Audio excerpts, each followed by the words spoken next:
이제 지상권 배울 텐데, 그 지상권의 종류에는 이렇게 있고요. 일단 이거 배우기 전에 그 물권 뭐 몇 개 있는 걸 좀 정리해 보시죠. 용익물권에는 이렇게 지상권, 지역권, 전세권 세 가지가 있죠. 지금 갑이 소유하는 토지 위에, 자, 갑이 한 필지를 소유하고 있다고요. 그런데 이 을이 이 토지에 을이 지상권을 취득하고자 한대. 또는 이 토지에 을이 전세권을 취득하고자 한대. 또는 이 토지에 병이 지역권을 취득하고자 한대 지금. 그럼 지상권은 언제 취득하냐면 이 토지의 건물이나 건물 또는 무슨 뭐 이 토지의 지하에 무슨 뭐 공작물 뭐 여기다가 뭐 이렇게 터널 같은 거 공작물 또는 이렇게 수목 있잖아요. 이런 걸 소유하려고 남의 땅을 빌려 쓰는 권리를 지상권이라고 그래요. 그래서 한번 외워본다. 건물, 공작물, 수목 등을 소유하기 위하여 이게 지상권이야. 그 다음에 전세권은 이 토지를 용도에 쫓아서 사용하기 위해서. 자, 외워본다. 용도에 쫓아서. 이게 전세권이야. 만약에 이 토지가 뭐 지목이 대라면 용도에 쫓아서 사용해야 되고 과수원이라면 과수원에 맞게 이렇게 맞게 사용해야 된다 그런 얘기야. 건물이라면 건축물 용도에 맞게 사용해야 된다 그런 얘기지. 그 다음에 지역권은 자, 병이 이 토지를 갖고 있다면 이 토지를 지역권을 갖고 있다면 지역권자는 그 토지를 위해서 존재하는 필연적인 요역지가 있어. 요역지가. 그래서 지역권은 갑의 토지를 이용하는 권리가 지역권이고 이 서비스를 제공해주는 갑의 토지를 승역지라고 하고 서비스가 요구되는 병의 토지를 요역지라고 불러. 그래서 자, 여러분 요역지의 편익을 위하여 이게 지역권이다 하시면 돼. 지상권은 건물 등을 소유하기 위해서, 지역권은 다시 한번 요역지에. 그러니까 우리는 다 위하여야 끝이 공통점이. 위하여 위하여 위하여. 자, 외운다. 건공수 소유 위하여, 요편 위하여, 용도에 쫓아서 사용하기 위하여. 각각 추구하는 목적이 달라. 우리는 지금부터 지상권 배우려고 하는데 지상권은 남의 토지에다가 건물이나 공작물이나 수목 등을 소유하기 위해서 남의 땅을 빌려 쓰는 권리가 지상권 이렇게 하시면 돼. 설득됐나? 이제 지상권을 배워보자. 그러면 이 지상권이 성립되려고 하면 당연히 지상권 설정 계약을 해야 돼요. 그래서 지상권 설정 계약을 하고 우리는 등기하면 돼. 그 다음에 지상권이 성립이 될 때 계약기간에 존속기간을 정할 수도 있고 안 정할 수도 있어. 근데 존속기간을 정할 때는 평생 써도 좋다 이렇게 영구로 정할 수도 있어. 그 다음에 약정, 지료, 남의 땅을 빌려 쓰는 지료는 요소가 아니야 지상권에서는. 따라서 지상권은 무상으로도 쓸 수 있거든. 근데 만약에 주기로 했다면 지료 지급을 약정했다면 우리는 민법에 약정이라는 말이 나오잖아. 그러면 등기하면 돼. 그럼 약정은 약정 등기하면 된다고 이렇게. 그래서 등기하면 대항할 수 있다. 그 다음에 지상권자에게 불리한 특약이 나와. 특약. 그래서 지상권은 대부분 지상권만 물권편에서 대부분 강행 규정이다 하시면 돼. 자, 한번 읽어본다. 지상권은 대부분 무슨 규정이다? 강행 규정이다. 그러므로 강행 규정이므로 지상권자에게 불리한 약속은 다 무효가 된다 이렇게 하시면 돼요. 그 다음에 지상권이 성립이 되면 일단 지상권은 권리이기 때문에 자유와 상처 대폭. 그래서 제일 많이 나오는 게 지상권 처분을 할 수 있어. 근데 지상권은 여기서 중요한 게 자, 갑의 토지에 을이 여기다 건물을 소유하려고 단독주택을 하나 지었어. 그럼 건물을 소유하려고 갑의 땅을 빌려 쓴대.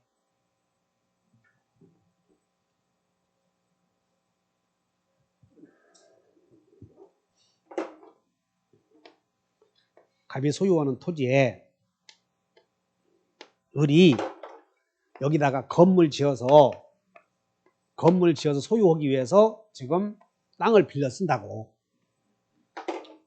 그러면 이 건물 소유자 을이 건물을 병에게 팔면 지상권도 따라가겠어, 안 따라가겠어? 따라가겠지, 대부분.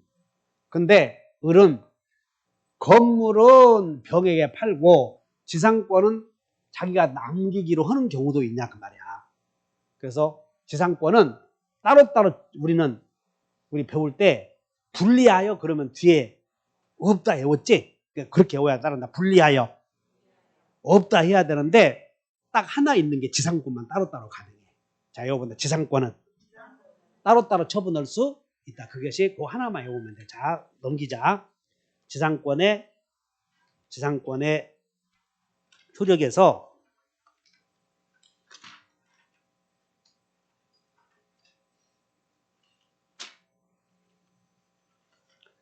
지상권은 따로따로 팔 수 있는가? 그래서 교재 302쪽으로 가. 302쪽.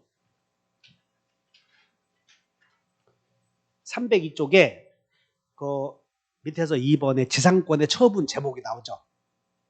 밑에서 2번. 302쪽의 제목을 봐. 맨 밑에 2번. 아, 그 보였나? 그러면 이 지상권의 처분 나오잖아.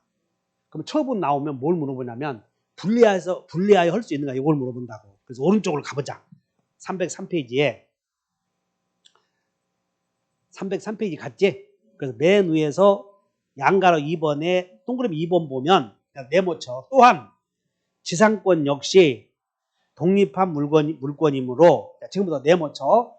지상권을 유보한 채 지상물만을 양도할 수 있고, 지금 네모치나? 그 다음에 지상물의 소유권을 보류시킨 채 지상권만 양도할 수도 있다. 그럼 지상권은 지상물을 팔면서 원래 지상물을 팔면 지상권도 따라가는 게 일반적인데 그냥 지상물만 팔고 지상권은 자기가 갖고 있을 수도 있다. 그 말을 유보해둔 채. 따라서 지상권에서는 분리처분 가능해, 불가능해? 그거 하나만 포인트 있으니까 주의하죠. 지상권은 따로따로 팔 수 있구나 이렇게. 두 번째는 여기 여러분들 지상권은 팔아먹는 것이 유리해, 팔아먹지 못하는 게 유리해? 팔아먹는 게 좋잖아. 재산권이니까. 됐나?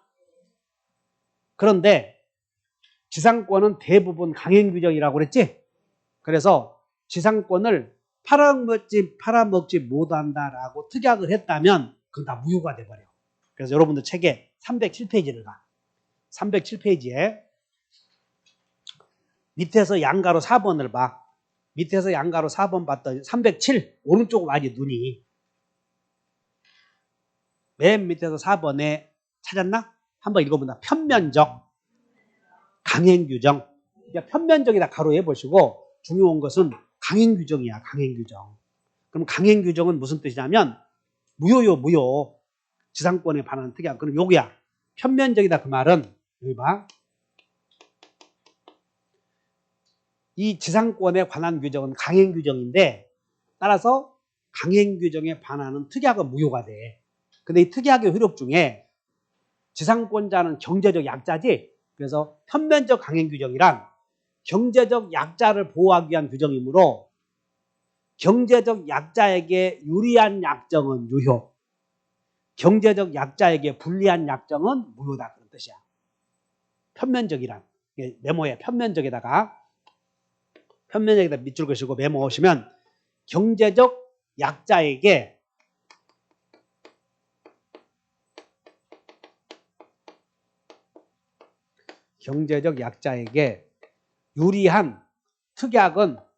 유리한 특약은 못이 되고 유효. 그럼 경제적 약자에게 불리한 특약은 무효. 그러면 자, 여러분들은 지상권은 양도하는 것이 유리해, 양도하지 못하는 게 유리해. 따라서 이렇게 하시면 돼. 요것만 나는 단적으로 시험이 많이 나왔기 때문에 지상권 양도 금지 특약은 무효라고 했지만 지상권은 대부분 편면적 강행규정이므로 지상권자에게 불리한 특약만 나오면 다 무효다 하면 되는 거예요. 다 외울 필요 없다고.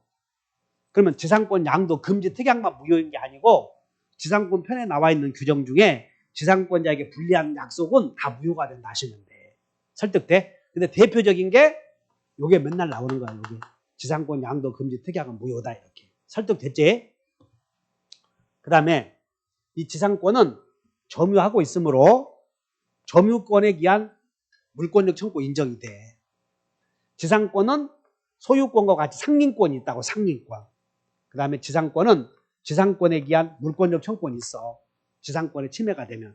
그래서 우리 시험에 제일 많이 나오는 게 물권적 청구권인데 지상권도 그 토지를 누군가가 침탈해가면 지상권에 의해서 반환 청구, 지상권에 의해서 방해 제거, 예방 청구 다 있고 점유하고 있으면 점유권에 의해서 행사할 수 있는데 우리는 점유권에 의해서 행사할 때는 소제기해야 되고 1년 내에 해야 된다. 앞에서 배웠던 거예요. 이게. 그 다음에 이제 지료. 지상권에서는 지료를 주기로 했으면 등기하면 대항할 수 있는데 이 지료가 연체되었을 때 연체. 그래서 연체되면 소멸 청구할 수 있는데 몇 년 이상 연체해야 되냐면 2년 이상이다. 이거 하나만 밑줄 그으시면 돼요. 그래서 여러분들 교재 지료를 한번 마시면 304페이지로 앞으로 가보자.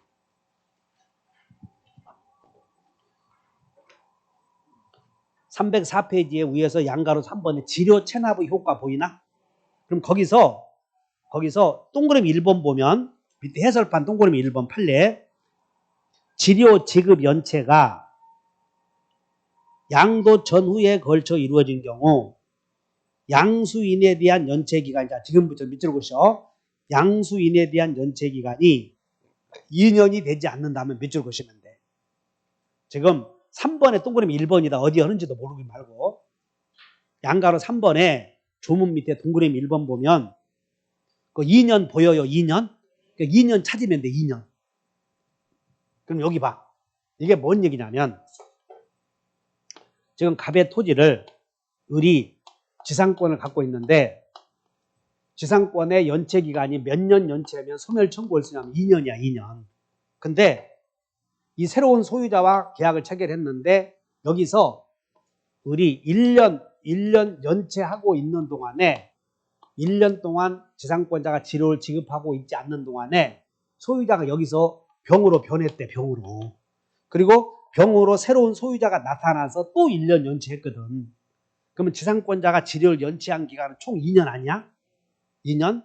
그럼 2년 연체한 경우 새로운 소유자는 전 소유자의 연체 기간을 포함해서 2년이 연체되었음을 이유로 나가실 수 없고 따로 2년이어야 된다 그 말이야. 따로 2년. 자, 이거보다 따로 2년. 그래서 새로운 소유자를 상대로 또 몇 년 연체해야 돼. 2년 연체해야만 새로운 소유자는 소멸 청구할 수 있다. 이렇게 하시면 돼. 자, 이거보다 연체료는 이렇게 하셔야 이제 나중에 임대차나 차임 막 배우거든. 그럼 연체료는 승계 안 된다. 요즘은 연체료. 메모해버려. 왼쪽에. 거기다가 별표 넣으시고 연체료는 승계된다. 승계가 안 된다. 승계 없다. 이렇게 메모해버려. 연체료는 승계 없다.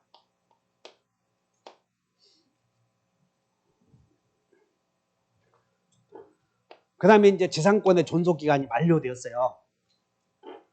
그래서 이 갑의 토지에 갑이 소유하는 토지의 을이 지상권을 갖고 있는데 지상권의 존속기간은 지상물의 종류에 따라 적어도 지상물의 종류에 따라 지상권의 존속기간은 30년, 15년, 5년을 보장해 줘야 돼. 30년, 15년, 5년을.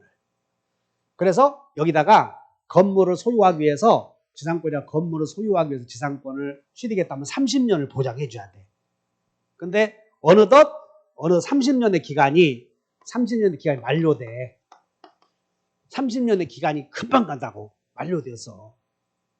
그럼 만료되면 지상권자는 토지를 더 쓰고 싶을 수도 있고 토지를 더 그만 쓰고 싶을 수도 있는 두 경우가 있겠지. 그래서 지상권자가 토지를 더 쓰고 싶으면 기간 좀 갱신해 주시오 할 수 있어. 갱신해 주시오. 갱신 청구. 소유자에게 여기까지 존속기간이 만료되었을 때 지상권자가 토지를 더 쓰고 싶으면 기간 좀 연장해 주시게라고 소유자에게 청구해. 그러면 그때 소유자는 꼭 응해줘야 할까요? 거절해도 괜찮을까요?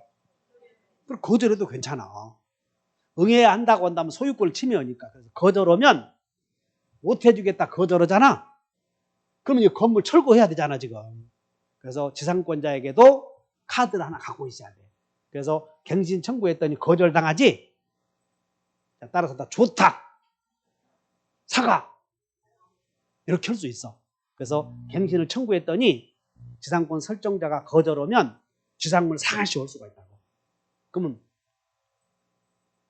지상물 사과 그랬더니 소유자가 못 사! 하면 돼, 안 돼? 이거 형성권이야, 이제.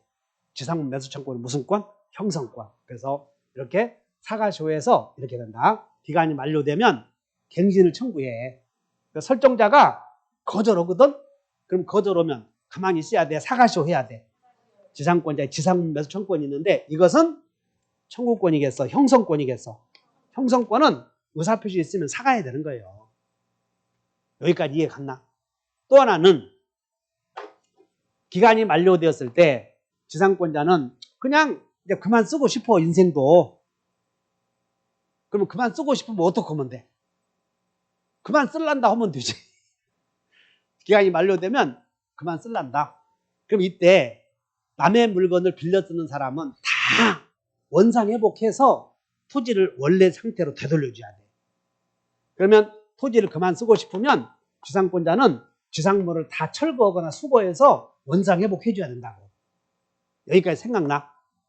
그래서 우리 지상권자가 토지를 그만 쓰고 싶어서 지상물을 철거하려고 해서 이제 폭탄을 설치하려고 그래. 그때 설정자가 잠깐 나타나서 은지야, 그 지상권, 너 지상물 나에게 팔아라. 그랬더니 지상권자가 경멸의 눈빛으로 팔긴 왜 팔아? 내 기어이 폭파시켜야지. 망치 들고 토닥토닥 패. 건물을. 자, 여기서 팔아야 되겠어? 기어이 폭파시켜야 되겠어? 그래서 사람들 감정으로 살면 안 된다. 언제 너 같은 놈이 있어서 어떻게 하냐면 잘 봐.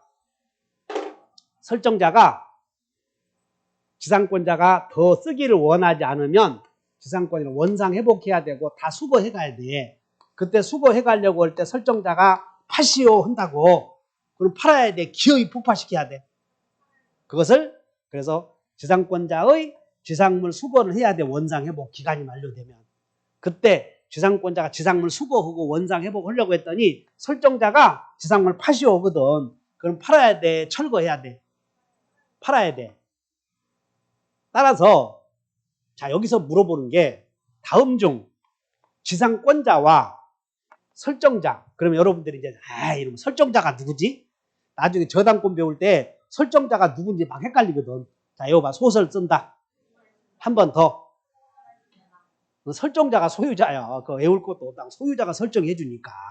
그러면 소유자가 설정해 주는데 설정자가 야, 그거 팔아라 한다고. 그럼 여기 봐. 다음 중 지상권자와 지상권 설정자 모두에게 인정되는 권리를 골라라 그러면 지상물 매수 청구권 골라야 돼. 이거 하나. 그럼 지상권자는 지상물 사가시 오는 것이고 지상권 설정자는 지상물 파시오 오는 거고. 다시 한번 사시오. 파시오. 이런 것이야. 그래서 한글로 쓰면 한문으로 쓰면 팔매와 살매가 다르지. 매수 청구권, 매수 청구권에서 달라. 한문으로 쓰면. 근데 한문으로 안 쓰니까 그냥 매수 청구권, 매수 청구권 있어. 그러면 지상권 설정자는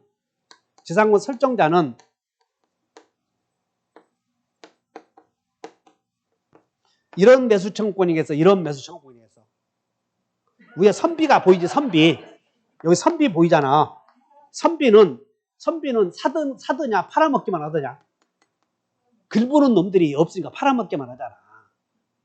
그래서 이것을 지상물 매수 청구권을 이것을 사시오 오는 거예요. 선비가 하는 거 사시오. 이것은 파시오 오는 거라고. 모르면 말아. 어쨌든 매자가 다르다 하시면 한문으로 쓰면.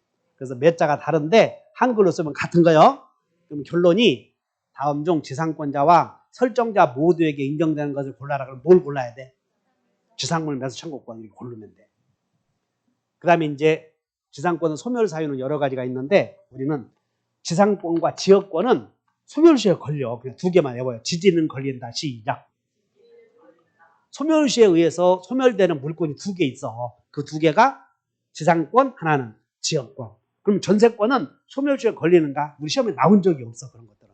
그냥 지상권과 지역권은 20년간 행사하지 않으면 소멸시에 걸리다 이렇게 하시면 돼. 그 다음에 이 분묘기지권이 있는데, 분묘기지권은 관습법에서 인정되는 그런 특수한 물권이라고 봐. 그럼 포기야, 포기. 그럼 포기 나오면 그냥 이렇게 하시면 돼. 포기 그러면 포기만으로 효력이 생겨. 그래서 분묘기지권의 포기의 효력은 지금 곧다 벼룩이 분묘야, 남의 땅에다가 분묘를 설치했어. 여기다가 이렇게 분묘를 설치했다고. 그러면 이 분묘기지권을 우리 갖고 있을 때 임야 소유자는 갑이라고. 그럼 분묘기지권을 포기하면 야, 나 분묘기지권 포기한다. 이 말만으로 효력이 생기겠어. 분묘도 점유까지 포기한다. 그럼 분묘를 파가야 되거든. 그럼 분묘기지권의 포기는 포기만으로 효력이 생기겠어. 점유의 포기까지 있어야 효력이 생기겠어. 그래야 속이 시원해. 그래서 나오면 유치권의 포기도 마찬가지고 여러 가지 포기 나오잖아. 그럼 포기만으로 효력이 생겨. 다시 한번 포기. 그래서 점유의 포기까지 있어야 효력이 생기는 것은 아니다 이렇게 아시면 이게 지상권이다 이렇게 아시면 되고 간단해 지상권은. 그럼 이제 지상권은 뭘 물어보냐면 지상권의 취득 원인에는 계약에 의한 경우와 법률의 규정에 의한 경우 두 가지가 있는데 우리를 머리 아프게 하는 것은 관습법상 법정 지상권이야 이게. 그래서 여러분들 교재는 페이지 어디로 가냐면 자 308페이지에 그 특수지상권이라고 나오지. 특수지상권이 뭐냐면 여기 토지 여러분들 위에 이렇게 한전이 송전선을 설치하고 있어. 송전선. 지하에는 지하철 공사가 지하 60m까지 막 그 지하철 공사 들어오잖아. 그러면 토지 소유권의 효력이 미치는 범위는 정당한 이익이 있는 지상 지하에도 미치거든. 그 지하에 지하철은 아니지만 무슨 송전선이나 수도관을 설치해서 이 수도관을 설치해서 소유하려고 남의 땅을 이용할 수도 있고, 그다음 위에 송전선 또는 뭐 건물 위에 뭐 여러 가지 설치해서 소유하려고 그래. 광고탑 등을 이런 걸 여기를 지표를 이용하는 권리를 지상권이라고 하고 지상과 지하를 입체적으로 이용하는 권리를 구분지상권이라고 그래. 구분지상권. 개념만 아시면 돼. 한번 읽어본다. 구분지상권. 그럼 구분지상권은 시험에 안 나오는데 이런 것도 있고 나오고 알면 가는 거예요. 한번 읽어본다. 지하 또는 시작. 거기다 네모쳐 이제 지하, 지상만 이용하는 거예요. 지하와 지상만 이용하는 게 구분지상권이야. 그럼 이제 정리. 아까 지상권은 건물, 공작물, 수목을 소유하기 위해서 남의 땅을 빌려 쓴다고 하지 않았어? 그럼 여기다 건물 지어서 옥상에다가 갑이 소유하는 건물 옥상에다 나무 여기서 심어서 이걸 소유하려고 구분지상권을 설정한다면 나무 뿌리가 막 터지잖아 이렇게. 그럼 나무 뿌리가 막 자라면 건물이 파괴될 수도 있지. 그래서 구분지상권은 나무 뿌리가 막 자라면 여러 가지 건물이 파괴되므로 수목의 소유를 목적으로 할 수는 없다. 그거 하나만 밑줄 그으면 돼. 구분지상권은. 그래서 맨 밑에다 밑줄 그으셔. 맨 밑에 내려와봐. 보통의 지상권과는 달리 네모쳐 수목 소유 이렇게. 그러면 자 우리 시험에 구분지상권에 관한 설명이다 이렇게 나오고 수목을 소유하기 위해서 지상, 지하를 이용할 수 있다 그러면 마저 틀려. 어째서 안 된다고 그래서 수목은 사람처럼 자람으로 밑에다 써봐. 수목에다 밑줄 그으시고 뿌리가 자람으로 뿌리가 됐지? 그 다음에 여러분들 책에 309페이지에 그냥 듣기만 해. 분묘기지권 나오나? 남의 땅에다가 분묘를 설치해서 분묘를 관리하기 위해서 남의 땅을 이용하는 권리를 분묘기지권이라고 그래. 근데 분묘기지권은 취득시 할 수 있는데 그게 여러분 2002년도에 장사 등에 관한 법률이 시행돼 버렸어. 그래서 장사 등에 관한 법률이 중개사법에 배우거든. 그 법이 시행되고 나서는 분묘기지권의 시효 취득이라는 건 있을 수 없어 이렇게. 그 전에 분묘를 설치한 사람은 분묘기지권 시효 취득 인정이 돼. 그냥 그런 것도 있구나 하고 마는 것이야. 한 장 넘겨. 그 다음에 이제 우리 시험에 나오는 게 거기에 저 312페이지로 한번 가봐. 312페이지 좌측에 맨 밑에 하단 봤더니 거기 맨 밑에서 점유까지 포기해야만 권리가 소멸하는 것은 아니다. 밑줄 그었나? 아까 분묘기지권의 포기는 포기만 해도 소멸한다고요. 점유의 포기까지 있어야 소멸한다고요. 그 말은 꼭 분묘를 파가야만 분묘기지권이 소멸하는 거 아니다. 그런 뜻이에요. 분묘기지권 포기한다 그러면 되는 거라고. 그래서 분묘 밀어버리면 그냥 괜찮아. 도시개발 사업 할 때. 그 다음에 이제 313페이지에 나와 있는 관습법상 법정지상권 나오죠? 거기는 별표 10개 오는 거예요. 10개. 아주 우리를 괴롭혀.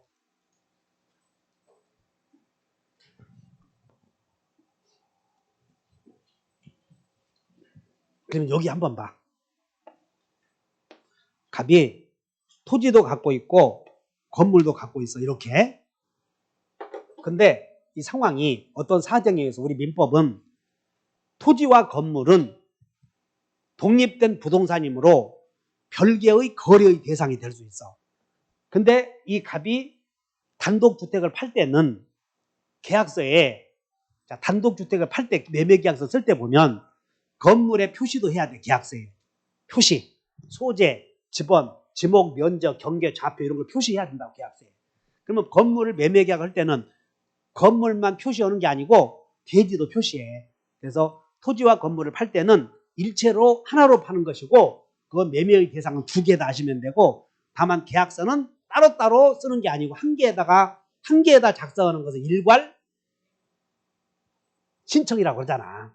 신청할 때 하나의 계약서에다가 여러 개의 목록을 첨부시키는 거 일괄 신청이라고 그래. 그러니까 매매는 일괄 신청할 수 있어요. 이렇게. 그러나 목적물은 몇 개야? 2개라니까. 땅 따로 건물 따로. X 토지와 Y 건물 목적물은 2개인데 매매계약 할 때는 중개사들이 하나 사는 줄 알아. 아니요. 2개 사고 파는 거예요.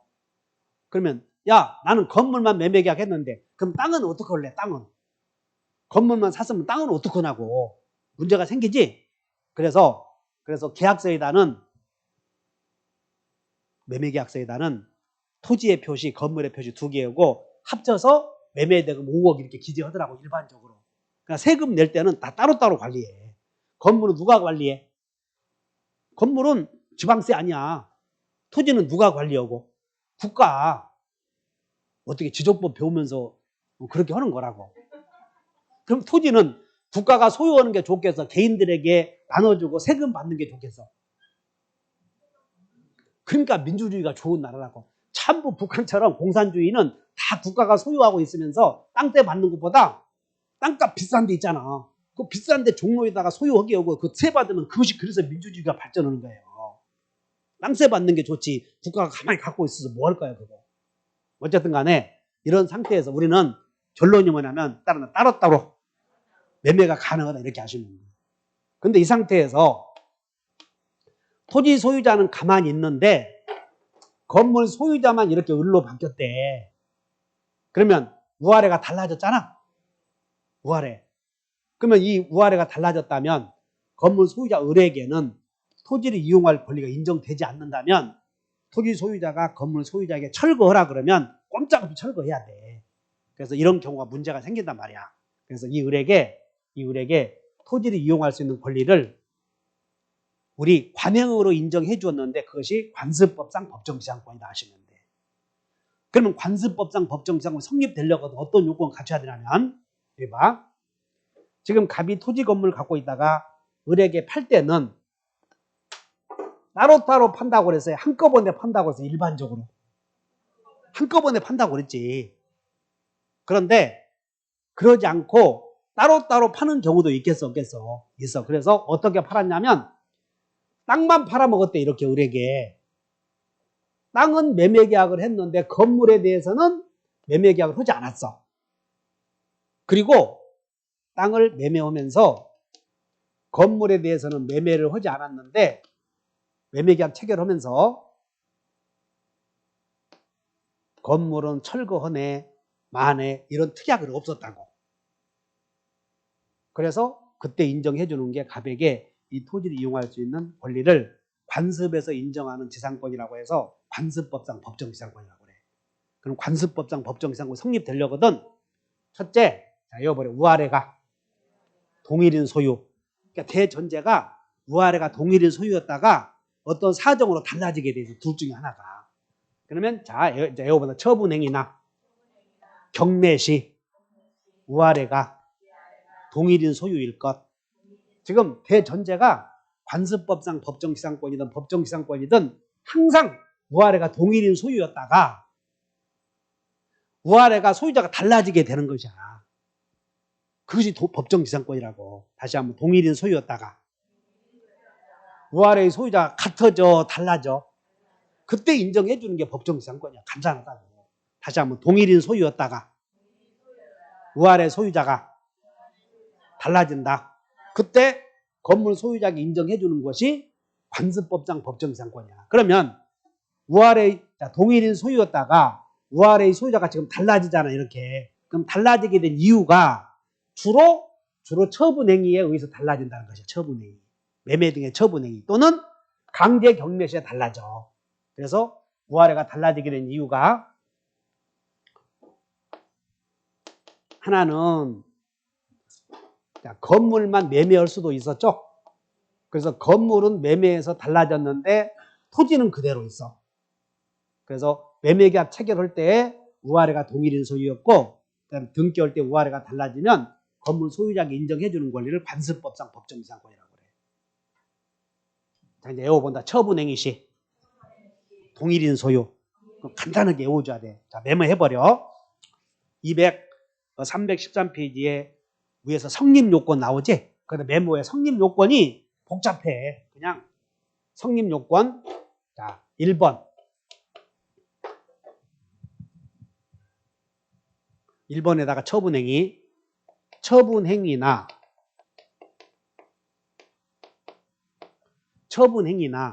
강제 경매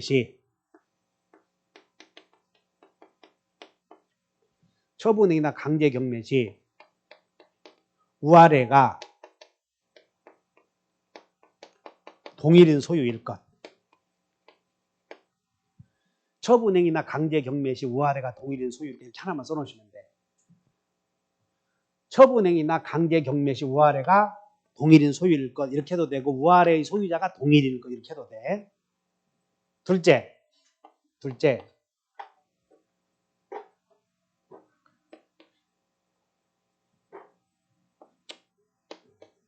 묵시적 합의 이렇게 써버리자. 간단하게.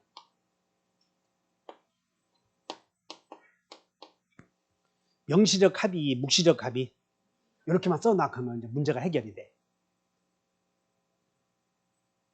자, 합의 어쨌든 간에 법정지상권이 성립되려거든 우아래가 동일인 소유해야 돼. 그런데 이 토지를 을에게 매매할 때에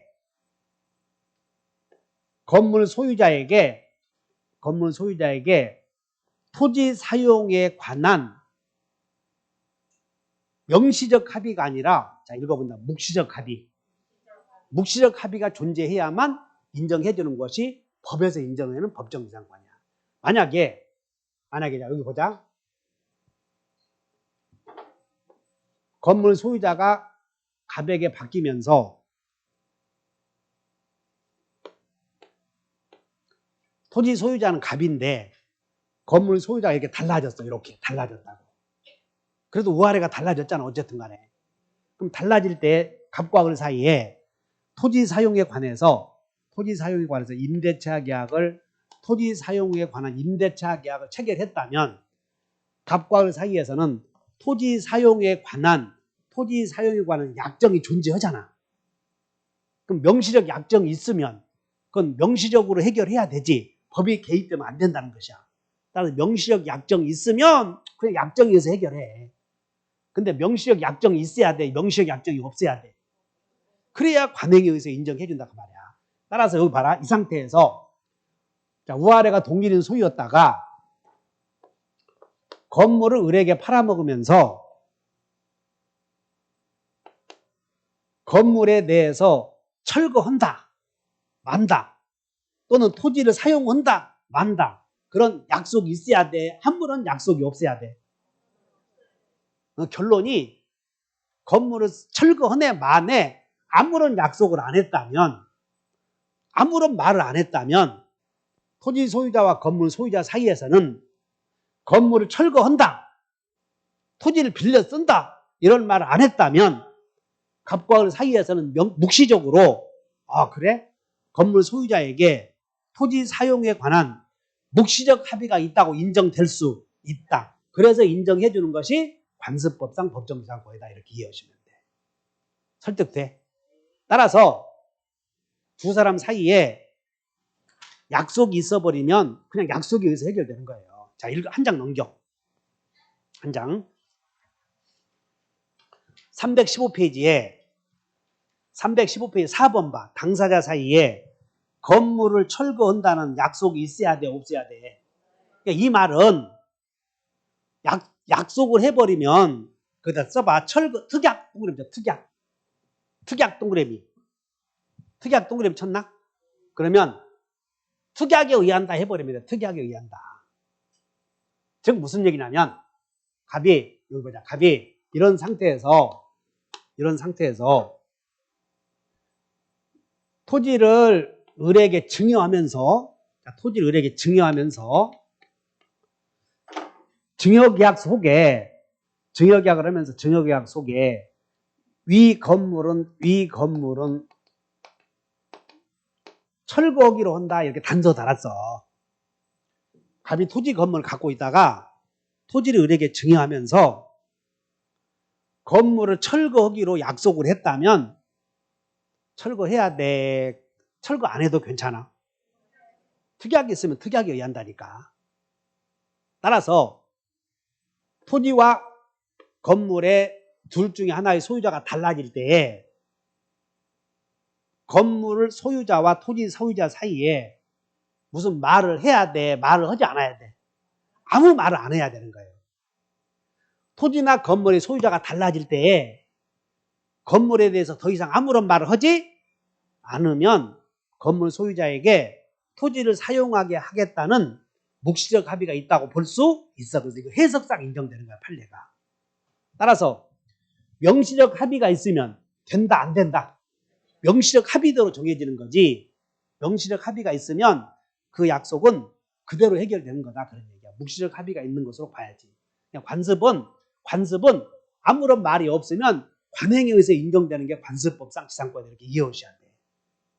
자, 다시 정리해보자. 어쨌든 간에 법정 지상권이 성립되려거든 우아래 동일인 소유여야 돼, 아니어야 돼? 대전제가 우아래가 동일인 소유가 아니라면 아무 의미 없어. 아무 의미 없다고.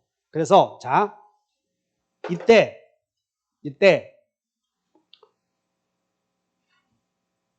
건물 소유자가 을로 변하면서 토지 소유자는 갑이야, 시방. 우아래가 달라졌지. 둘째, 달라질 때에 을과 병 사이에 토지 사용에 관한 임대차 계약이 체결이 되었어. 계약을 체결했다고. 그럼 계약대로 정해야 돼, 무시해야 돼? 그러면 이 을에게 임차권 인정되겠지. 그럼 임차권 인정해주면 갑과 을 사이에서는 법정지상권 인정을 필요 없어. 그러면 이렇게 안 해야 되는데, 이런 말을 안 해야 되는데 이 을이 모르고 했잖아. 그러면 이 계약은, 임대차 계약은 지상권을 포기하겠다는 특약으로 봐버려. 아무 말 안 해야 되는데 이 말을 했다면 이것은 지상권 포기하겠다는 의사로 해석해버린다, 그 말이야. 설득돼? 그러니까 우리는 관습법상 법정지상권이 성립이 되는 경우를 살펴봤으니까 안 되는 경우만 이제 열심히 외우면 돼. 그래서 여기 한번 보시면, 자, 갑의 토지에 건물이 없어 지금. 근데 여기에 을에게 가등기를 설정해 줬지. 가등기.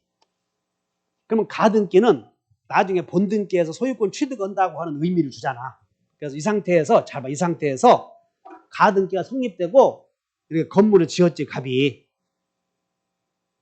그러면 나중에 가등기 권리자가 가등기에서 본등기 할 때는 건물 있는 거 취득해야 돼. 깨끗한 토지 취득해야 돼. 응? 가등기 깼을 때는 깨끗했잖아. 지금 건물이 없었지. 나중에 본등기 깼을 때 이전 등기가 되었네. 보니까 건물이 있는 거요. 이런 시베리아. 누가 건물 지었어? 이씨. 철거하라 그러면 철거해야 되지. 그래서 가등기나 저당권은 저당권 성립시 또는 가등기 성립시의 상태를 취득하겠다는 뜻이에요. 그래서 가등기 후에 건물이 축조되었어. 그러다 보니까 가등기 후에 건물이 축조되었는데 위아래가 동일인 소유잖아. 근데 그 후에 건물 소유자가 병으로 바뀌었대. 이렇게. 그 후에 나중에 본등기 오게 되면 본등기한 의리, 토지의 본등기한 의리 병에게 건물 철거하죠. 그랬더니 나는 관법지 취득했네. 우기면 그러면 가등기 권자가 나는 중신이냐? 문제가 생기지. 그래서 이제 이렇게 나대지 어쩌고 나오잖아. 그럼 뒤에는 없어. 이제 관법지가. 자, 에어컨은 나대지 없다. 이렇게 외워버려야 돼. 나대지에 저당권 성립되고 나대지에 가압류 등기되고 나대지에 뭐 등기되고 하잖아. 그럼 없어. 이렇게 외워버려. 나대지 없다. 외워야 돼. 두 번째는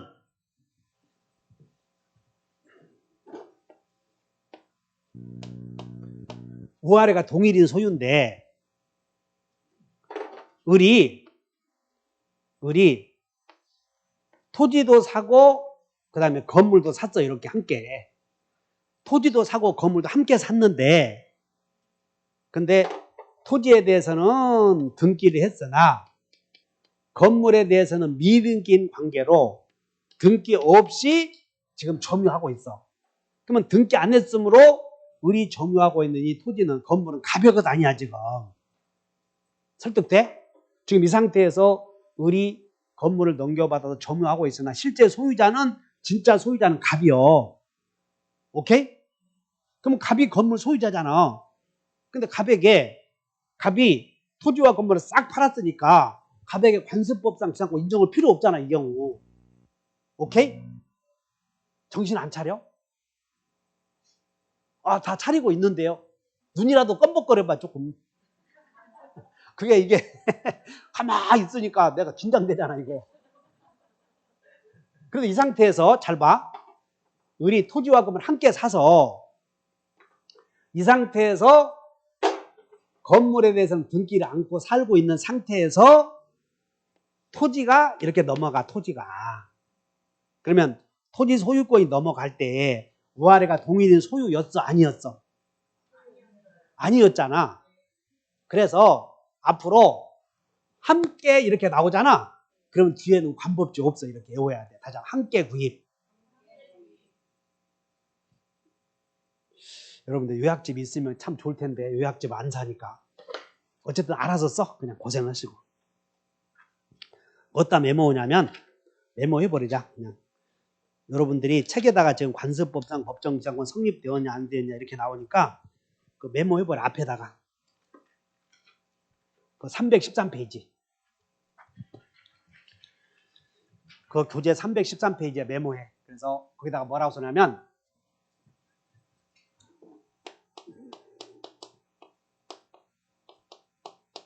관법지가 부정되는 경우가 크게 8개가 있어. 크게 8개.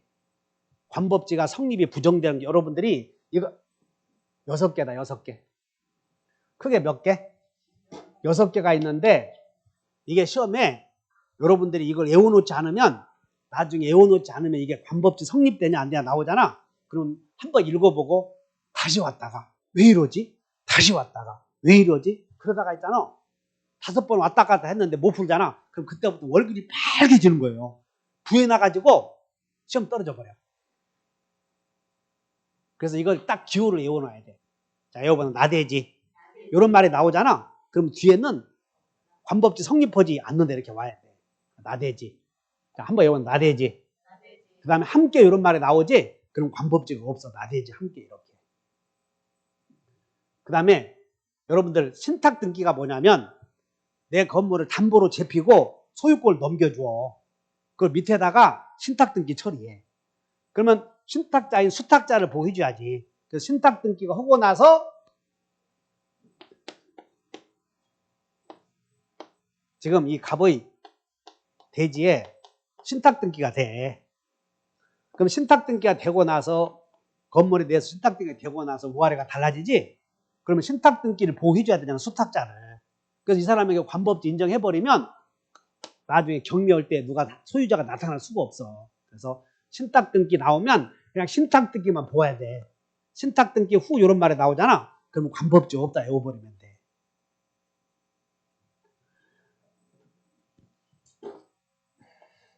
자, 이 토지를 등기부를 봤더니 소유권 보존 갑토지야. 갑토지. 소유권 보존. 소유권 보존 갑. 그런데 여기서 요만큼을 을이 토지 일부를 매수해서 소유권 취득하려거든 분필 절차를 거쳐서 보존 등기해서 단독 소유로 등기해야 돼. 근데 을이 요만큼을 산대. 근데 요만큼을 사는데 분할을 하지 않고 그냥 공동으로 소유하기로 해. 그래서 2번 소유권 이전, 그 다음에 공유자 갑, 공유자 을, 지분 5분의 1, 5분의 4 이렇게 등기해버려. 근데 실제로는 두 사람이 토지를 분할한 거야. 분할. 근데 분할했지만 두 사람이 마음속으로 분할했지만 법적으로는 측량을 해서 분필 절차를 거치지 않은 상태야. 그냥 두 사람이 경계선을 만든 것이라고. 이런 걸 읽어본다. 구분 소유적 공유. 이런 걸 뭐라고 한다? 공유는 공유인데 밖에서 봤을 때는 공유인데 두 사람 사이에서는 단독 소유하면서 밖에서 봤을 때는 단순한 공유 등기 하는 경우를 구분 소유적 공유라고 그래. 그러면 구분 소유적 공유는 갑은 여기를 독점하고 있고 을은 여기를 독점하고 있어. 그런데 갑이 독점하고 있는 부분에 갑이 여기다가 건물을 지었다면 위아래가 동일인 소유요. 갑이 건물을 지었다면. 근데 갑이 독점하고 있는 타인 소유의 몫에 타인의 소유의 몫에 을이 건물 지었대. 을이. 그러면 지금 구분 소유적 공유하고 있는데 자기의 몫이 아닌 타인 몫의 대지에 건물 지었지? 그러면 위아래 동일인 소유 아니요. 따라서 타인 몫의 지분이 이렇게 나오잖아. 그러면 안 된다 이렇게 해버리면 타인 몫의 지분이 이렇게 나오면. 그 다음에 우리는 유명한 무효 취소 해지 해지로 달라지잖아. 그러면 안 돼. 무효 취소 해지 해지 채권자 취소까지 통째로 외워놓으면 돼. 자, 무효 취소 해제 해지 채권자 취소로 위아래가 달라지면 원래부터 소급해서 무효가 되니까 남의 토지에 건물을 갖게 되는 셈이 돼버려. 남의 토지에. 무슨 얘기냐면 갑의 토지에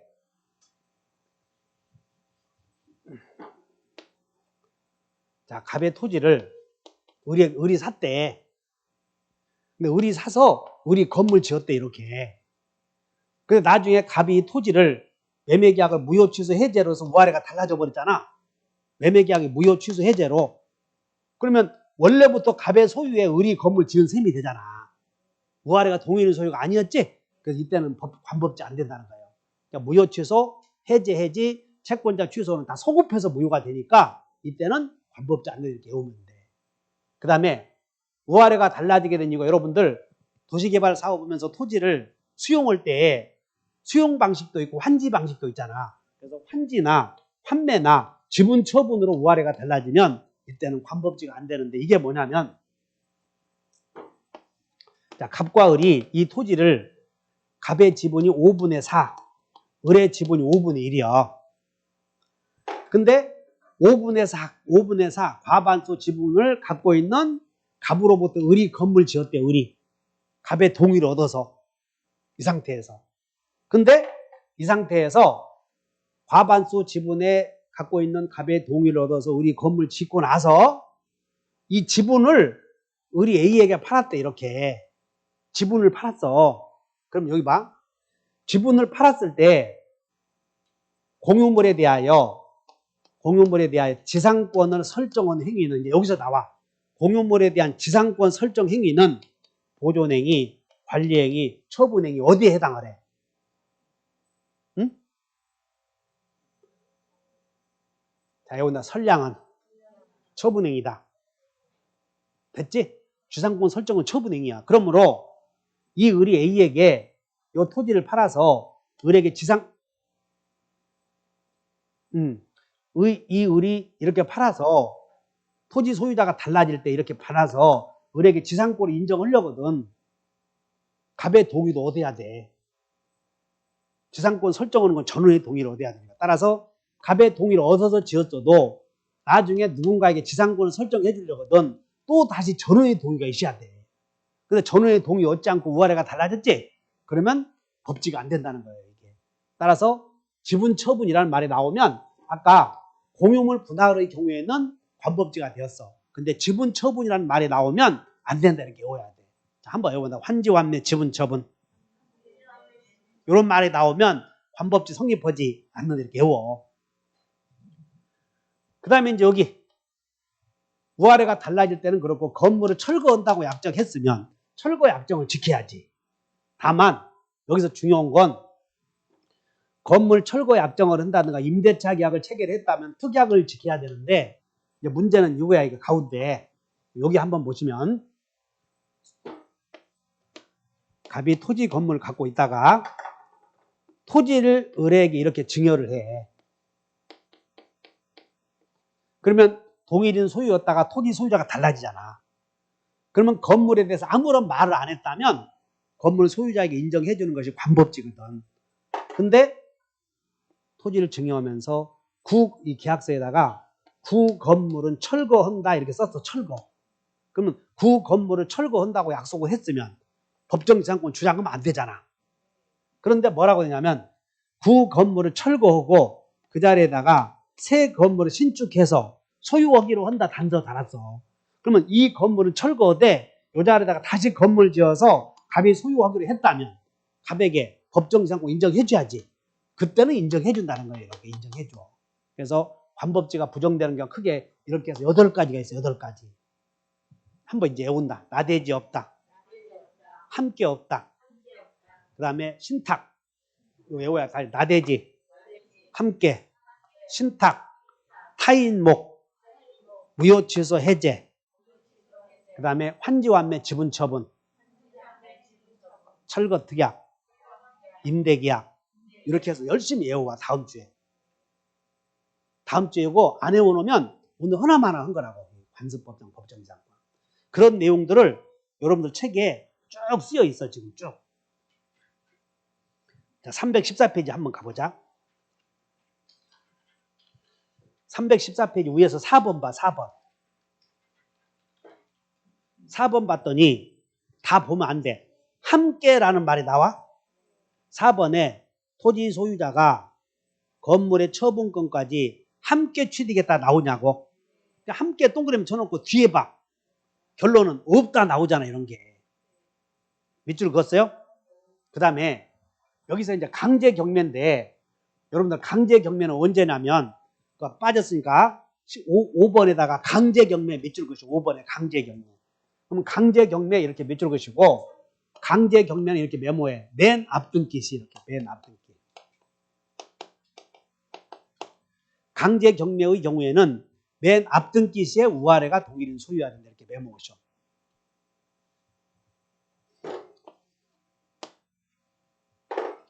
자, 갑의 토지에 여기가 갑의 채권자 을이 가압류 등기를 했어. 갑의 채권자 을이 이 토지에 가압류 등기 아시지? 돈 받으려고 돈 못 갚으면 토지 경매에서 우선 변제 받겠다는 뜻으로 가압류 등기를 했어. 그리고는 그 후에 갑이 건물을 지어. 그러면 가짜는 진짜의 효력이 생기려거든 나중에 다 본 판결을 받아야 돼. 본안 판결. 그래서 가짜가 나오면 본자가 붙어야 된다고. 본등기 해야 돼. 또는 본안 판결을 받아야 돼. 그래서 가압류권자가 가압류 등기로 오면 여러분들 가압류 등기는 촉탁이요 신청이야? 아니잖아. 여러분 법원에 가압류 등기 해줘 신청하면 판사가 촉탁 등기를 하잖아. 이게 가압류 등기 신청하면 판사가 법원이 등기소에다가 가압류 등기를 해다 촉탁 등기하는 거예요. 맞아? 왜냐하면 가짜는 이 가압류 등기는 채권자 우리 갑을 모르게 하는 거니까 살살 가서 하는 거예요. 모르게 가야 돼. 그러니까 법원에 가서 가압류 신청을 해.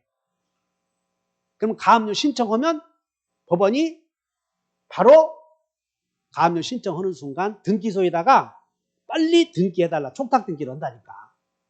그럼 이제 촉탁 등기가 되고 가압류권자는 나중에 경매하려거든. 이제 본안 판결을 받아서 경매를 신청하거든. 그럼 여기다가 이제 판사가 경매 신청한다고 경매 등기도 역시 촉탁을 해. 경매 신청하면. 그럼 이제 경매 등기가 되었어. 오케이? 그래서 경매한단 말이야. 그러면 경매 등기 시에 우할에 동일인 소유지. 지금. 그러면 강제 경매는 저당권자가 아닌 자가 경매하는 걸 강제 경매라고 그래. 그래서 가압류권자가 강제 경매했을 때 건물 소유자에게 관습법상 법정지상권 인정할 것인가 여부는 경매 등기할 때는 우할에 동일인 소유잖아. 맞아? 근데 그 앞에 가압류 등기 있었지? 그럼 만약에 이 상태에서 경매 등기할 때 우할에가 동일인 소유고 경매로 토지 소유자가 A로 넘어가고 건물 소유자가 갑이라고 한다면 당연히 이제 죽을 거라고 가압류권자가. 이렇게 되면 토지 살 사람이 있겠냐고 이게 건물 때문에. 법정지상권 인정한다면 토지 경락받을 사람이 없어요 이게. 결론은 강제 경매로 인해서 건물 소유자에게 관습법상 법정지상권을 인정할 것인가 여부를 결정하는 시기는 경매 등기요, 맨 앞등기요. 그냥 맨 앞등기 외워버려. 다 맨 앞등기. 가압류 등기 시, 여기 봐. 가압류 등기 시 우할에 동일인 소유 아니지? 그러면 안 된다 그 말이야 이 말은. 그래서 가압류 등기 시에 관법지가 성립되려거든 이미 토지의 가압류 등기 시에 우할에가 동일인 소유이어야 된다. 이런 요건 갖춰야지. 가압류 등기 해놓고 건물 지었다. 그러면 가압류권자를 중심으로 해서 우할에가 동일인 소유를 따져야 한다. 그런 얘기야. 한번 여쭤본다. 강제 경매 시에는 언제 우할에가 동일인 소유해야 돼? 맨 앞등기 해버리면 돼. 맨 앞등기. 그렇게 써놨어. 이렇게 해서 다음 주에 오실 때 관법지가 되는가 안 되는가. 그럼 이제 다음 주에는 또 다시 한번 뭘 배우냐면 법정지상권과 관습법상 법정지상권을 또 배우거든. 그래서 법정지상권은 저당권자의 경매로 우할에가 달라지면 법정지상권. 관습법상 법정지상권은 저당권자가 아닌 자가 경매했을 때 우할에가 달라지면 관습법상 법정지상권인데 저당권을 또 한번 배워. 그때 비교해 놓으시면 되고 오늘은 관습법상 법정지상권이 안 되는 게 8가지 있었어. 한번 이건 나대지. 함께, 신탁등기, 타인 몫의, 판지완매 지분 처분, 무효취소 해제, 철거특약, 임대계약 이런 말들이 나오면 관법지 없다 해야 돼. 무조건. 이런 말들이 나오면. 그래서 다음 주에 꼭 외우셔야 돼. 꼭 외워야 할 것이다. 그 말은 시간 두고 외워야 돼. 무조건 외워야 돼. 여러분들이 그냥 그래야 공부량이 줄어드는 거예요. 시험 공부는 공부량을 줄여가는 과정이거든. 자, 그렇게 하시고 문제 풀어봅시다.